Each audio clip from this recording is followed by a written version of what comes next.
สบายดีท่านผู้ชมเนาะถือว่าต่อจากคลิปที่แล้วพากันเลาะซอกพี่น้องเอ้ยซอกไส้ก็บ่เห็น ไปเอาเข้านี่เบิ่งเขาจะว่าอยู่ในภาคสั้นอยู่สั้นเย็นจี๊ดเลยโอ้มันอยู่นี่ท้องนี้ ไปพี่น้องเว้ยภาคสั้นเป็นส่วนรวมในการค่ายคือกันเนาะนี่มีทุกมุมเราต้องมีจากโซนนึงเนาะถ้าเขาจะเบิ่งเนาะโอ้ยบราวตลาดเช้าสันส่วนใดเนาะไปทางใดเนาะ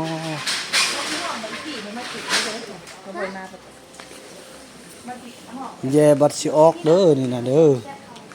บัตรสิออกก็เด้อนี่อย่าพากันลงเด้อโอ้พี่เพลงให้หน่อยถูกเข้ามาใกล้บอลเปิดเพลงแล้วพี่น้องพูดว้าว my god ขึ้นไปถึงเต้บนพระออมอยู่นี่ไปพาไอ้เฟื่องเขียนกันได้เลื่อนกันเราจะเป็นบ่พี่น้องเอ้ยน่าจะสันลุ่มได้ยินเขาว่าสันลุ่มไอ้เฟื่องมาผู้เดียวกับชิลงกันนี่ได้เย็บยัดได้ยืดเลยอยู่ทุกครั้งจะก็จะไปผู้เดียวเดี๋ยวเราขึ้นบ่โลกในเขี้ยวย่างคำเด้อพี่น้องเอ้ยครั้งแรกที่พาไอ้เฟื่องมาขี่มันจะลุ่มมีแท้บ่นั่นนี่ปรืบอันแต่ว่าครั้งแรกว่าเด็กขี่นะกักบ่อันนี้เป็นห้องอาหารได้นอนนี่บ่บ่นอนนี่บ่เลยจะคิดที่ไปนอนบ้างดู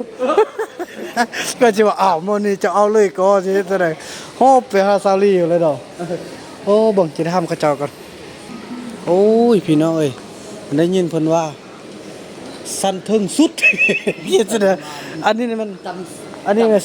สั้นพื้นดินเนี่ยนี่นะใส่ซอกลิฟต์อยู่ใส่อันนี้ติมึงดูซอกบังก่อนเฮาขึ้นลิฟต์ว่าจะพาไอ้เฟื่องขึ้นลิฟต์ก่อนลิฟต์อยู่ทางใดเนาะอย่าเด้อลิฟต์อยู่ใส่เนาะบาทนี่นอนอาหารเห็นปะมาขึ้นนี่ปะมาซอกบังลิฟต์บ่นี่พาไอ้เฟื่องขี่ลิฟต์อันนี้ทางรูปมันบ่ดึงเลาะไปเลาะมามันเมื่อฮอดอันห้องสดแจ้งกันบ่ฮู้ซ่อนบ่แล้วนี่ไปเฮาอันนี้ติลิฟต์น่ะบ่แม่นนี่บ่แม่นเนาะสาวเขาทำเนี่ยลิฟต์ไปทางใดลิฟต์ไปทางใดนี่ได้บ่โอเคเข้าใจตอนนี้ขึ้นลิฟต์พี่น้องขึ้นกันได้มันบ่นั่น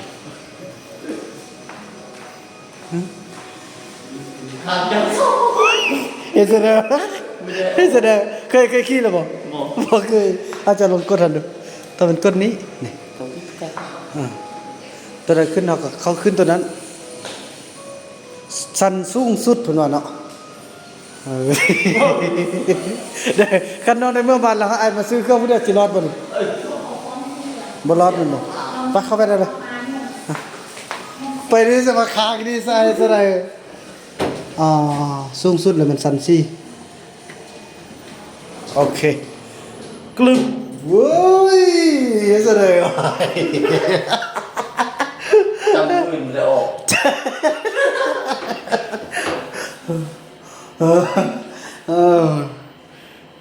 พี่น้องเลยมันก็ขึ้นอยู่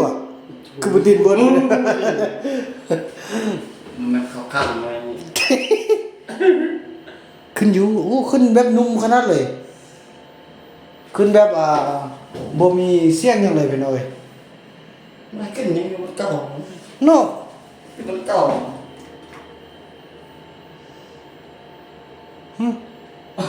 ไม่น่าได้สลับค้างที่นี่จะออกนี่มันลบ1ซะน่ะ หัวเจ็บบอกเลยหัว ฮึไม่น่าเลยอ้าว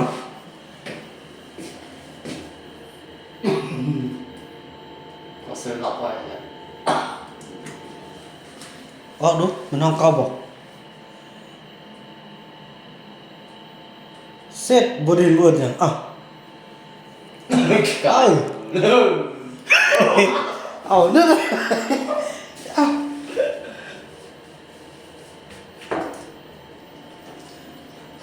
นี่สักมาได้ยังเนี่ย อ้าว มีจะด้วยมึง อ้าวตายห้องคือเก่าพี่น้องเอ้ยอืม มันจะด้วย อ้าวนี่มันคือบ่ขึ้นซะน่ะฮะอ้าย โอ้มันอารมณ์เบาจริง อ้าว ยา เพิ่นเอิ้นพนักงานเพิ่นมาเด้อเดี๋ยวจะให้พนักงานเพิ่นเนาะ ไปมันคือนักเตะดูมันเลย บ่มีบ่ลงมาเอาตึมบัตรนึงก่อนน่ะก็บีบขึ้นเนี่ยมันก็ไข่น่ะไปเข้ามาตึมบ่ยอมเด้อนะแล้วจักบัตรนี้เนาะก็ปิดบ่ปิดน่ะแล้วก็สีนี้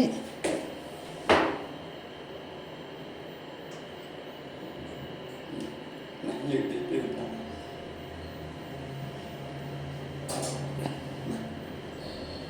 โอ้มันขึ้นทีละสั้น ขึ้น เบิ่งเอาปิดเด้อบัดนี้ปิดสั้นสอง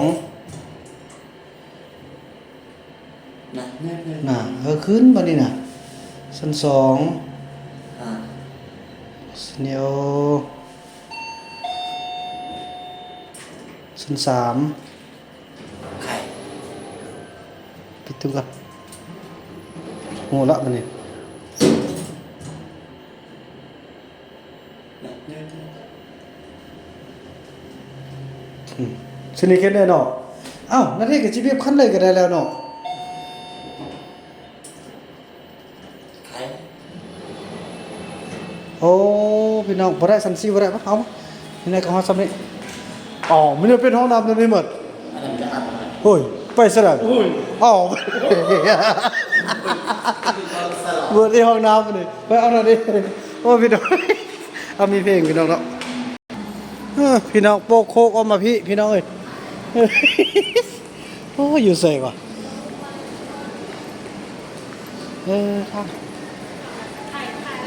ทำเบิ่งกันน่ะสบายดีสาวเขาทำในอันบอสเขาเจ้าค่ายอันไผออมเด็กน้อยอยู่ห้องใด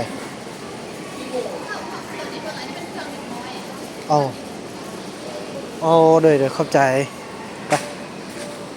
โอ้ยังตื่นสันนึงเด้เฮาได้ขึ้นเด้นี่บัดนั้นเฮาลงคันได้เอา หนุ่มแตะแทงรุ่นก่อน ก็ได้ลงลุ่มบ่นี่มีบ่โอ้แน่แม่นแท้ๆนี่อยู่ชั้น3พี่น้องเอ้ยสำบายดีซื้อไผออมแน่เบิ่งแม่นเบิ่นบ่ไอ้เฟืองตัวใดพร้อมเปียกแผ่นเปียกนะแม่นบ่นี่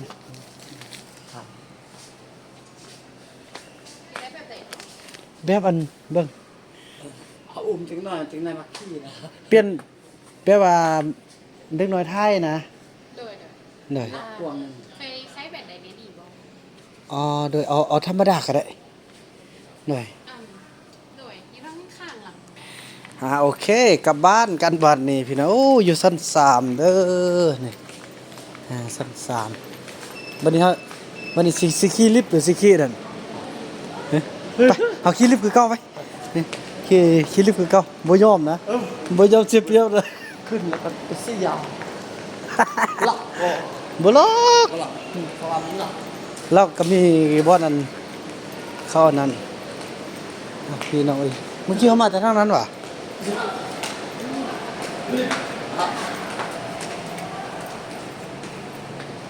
ฮะ นั่นน่ะเด้อ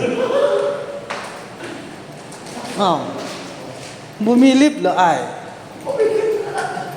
อ้าวไปกลับ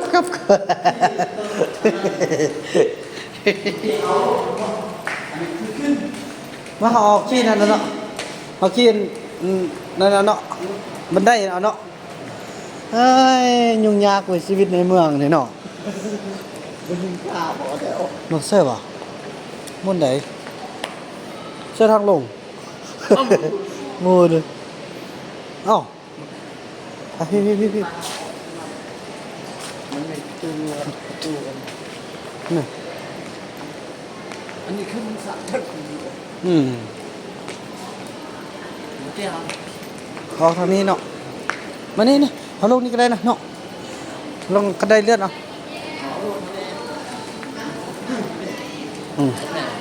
anh nàyยังตื้มยังคันมันไปทางนั้นไป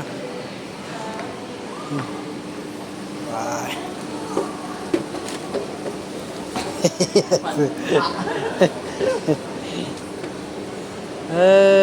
ยถ้าบุญคำเนี่ยเฮ็ดยุ่งเฮ็ดยากเท่าว่ะเป็นอีหลีให้แล้วติไปดน อยากเข้าไป คันให้เจ้ามาซื้อผู้เดียวเจ้าก็สิไปได้ บ่สามารถเล่นบ่ไปพุดพุ่น ทำข้าว เบิ่งบ่ได้ทางออกก็สิซอกเฮ็ดบ่บ่ได้ ไปสลืมก่อนคิดว่าเห็นคือเพื่อนไปรวมกัน เฮ็ดทั้งงงเนาะที่มันมาให้เขียนขนาดต้องทำให้สอน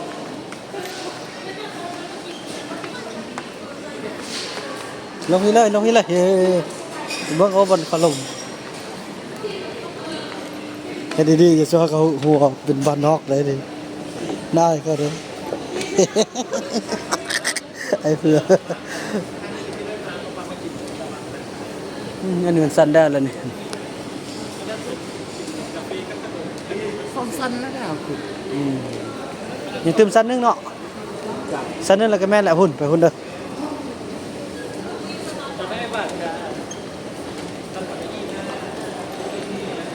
เฮ้ยมานี่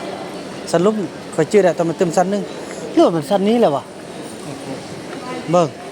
เขาขึ้นแต่สั้นเดียว โอ้เฮาก็เลยบีบตั้ง3สั่น3สั่นตื่มสั่นนึงนะตื่มสั่นนึงเฮ้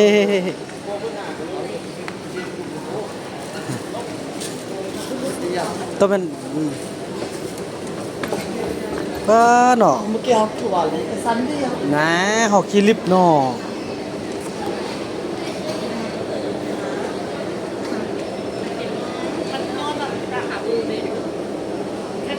นี่เห็นบ่ค่อยบอกจะนอนนะแม่นบ่อะไรผม เบิ่งแล้ววันนี้อันนี้ค่อยบอกจะนอนแล้วเฮาออกทางใดวะเบิ่งเฮาออกนี่น่าจะแม่น เขามาทำที่ ทางพี่บอกเนาะอ้อมทางใดวะ คือว่าของมัน วะเเอออาไปเห็นรถ แน่บ่เห็นก็รถน่ะเนาะทางใดอะเบิ่งคือดีๆนะอายเข้าเด้อไม่พี่บ่ไอ้เพื่อน ไปประมาณ ผู้ดิซอรี่ให้ซะเอาอยากเนี่ยๆแค่นี้ค่อยชื่อละบอกค่อยชื่อละโอ้มีเพลงพี่น้องบอกพวกก็เพลงนี่เนาะนี่มีเพลงแล้วโอ้โหโธ่ผู้สาวบ่งามพี่น้องเอ้ยคุณนี่อ้าวมาฮอดนี้แล้วเบิ่งอ้าวแล้วแม่นว่ะฮะเบิ่งดูก็เคยเห็นบ่ปักสันซุปเปอร์มาร์เก็ตแล้วตอนเฮาเข้าพี่เฮาได้ขี่รถขี่กันได้ลงบ่โอ้สันตกขึ้นนี่อ่ะ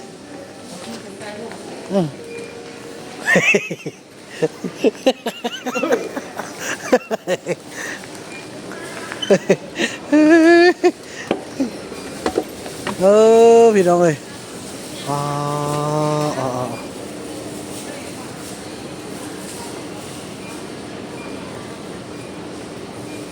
มันนี่เขาลงบัดนึงเนาะแล้วเขาขึ้น เอาลงครับ มันนี่เขาออกแน่บ่ทางหน้าแม่นละ มึงได้ยามันกัดตินเลยออกเจ้าโทษกุ้นเลยแม่นแล้วเนาะบัดนี้เนาะแม่นบ่โอ้บ่มีรถนี่นะเออเบิ่งเอ้าคือบ่มีรถเอ้าเบิ่งเสร็จบาดนี้ออกทางได้บ่มีแท้รถเมื่อกี้น่ะบ่มีบ่พี่บ่พี่ไอ้พี่โอ้ยยุ่งยาก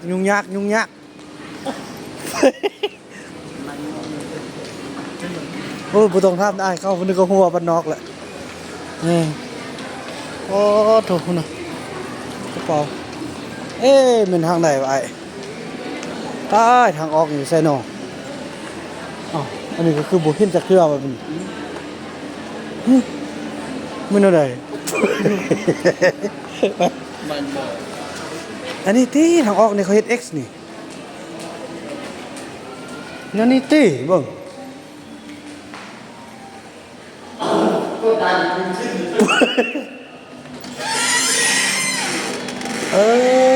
นี่ไอ้พี่